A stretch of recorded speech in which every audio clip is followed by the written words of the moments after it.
Hi everybody, today we are going to learn about parallel and series circuits. This is after you have already done the lab simulation that went with this yesterday. You got this handout before we left. It would have been last week, actually the week before sometime, I believe it was Friday that we handed these things out. So remember, at any point, you can push pause and gather materials so that you can be successful.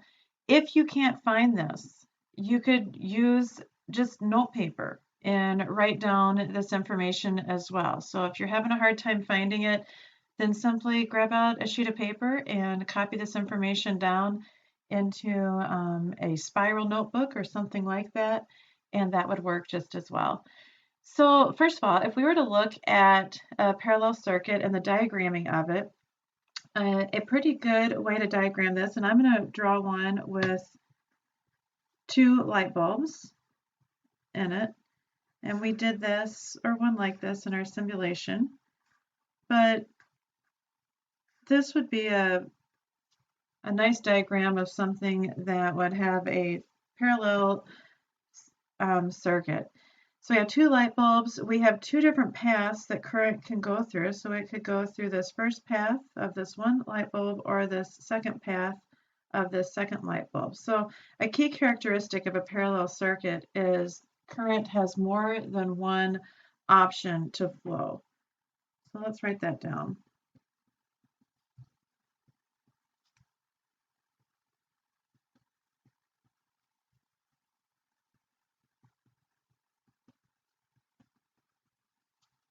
Okay. If we were to look at a series circuit and still use two light bulbs, we would draw, and you saw this in the simulation, something like this. And a key characteristic of this, if it was going from a power source, is it has to flow through one light bulb, through the second light bulb, before it can return back to that power source. So for series circuits, current has only one option to flow. So if we take both these ideas and apply them to our home, and if we were an electrician and we were given the option, would we want to run all of our wiring inside of our home in series, or would we want to run it in parallel? Let's play out that scenario and see what would actually happen. And that's what this is saying. So if we give a constant supply of voltage from the power company, what would happen in a parallel versus a series circuit? So if we were to look in a series circuit, as we add more and more outlets, that current is going to go down. And as current goes down, resistance goes up.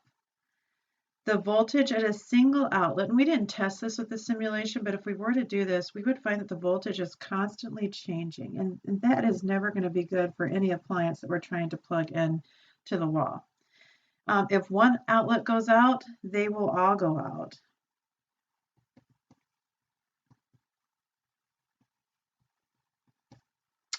And this would be why we never wire our outlets in our home in series. We just would not want to do that. Now, if we were to look at parallel, what are some advantages? So we're getting to the idea of realizing that all of our outlets in our home are wired in parallel. And what would be the reasons for that? Well, first of all, as we add more outlets, that current is going to go up and resistance is going to go down. Okay, but if we were to measure the voltage at a single outlet, that voltage at the single outlet is constant. It's never going to change, and we need that for any appliance that we are plugging into that outlet. Additionally, if one outlet goes out, the rest stay on.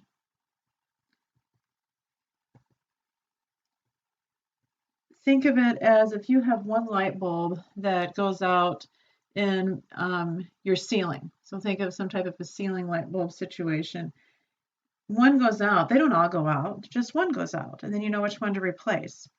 And this is why all of our outlets are wired in parallel. Okay, so then where could we find these? So if we look in our homes, where are we going to find parallel circuits? Well, the biggest thing is going to be all of our internal wiring. Okay, you see the effects of that internal wiring when you think outlets. So all of your outlets are wired in parallel. So then you go, well, our series, is it even important? And yeah, if we need something to purposely trip on and off, then we want that to be wired in series. So, think in your home, there are some appliances that we don't constantly want to be running. One of those appliances would be your thermostat.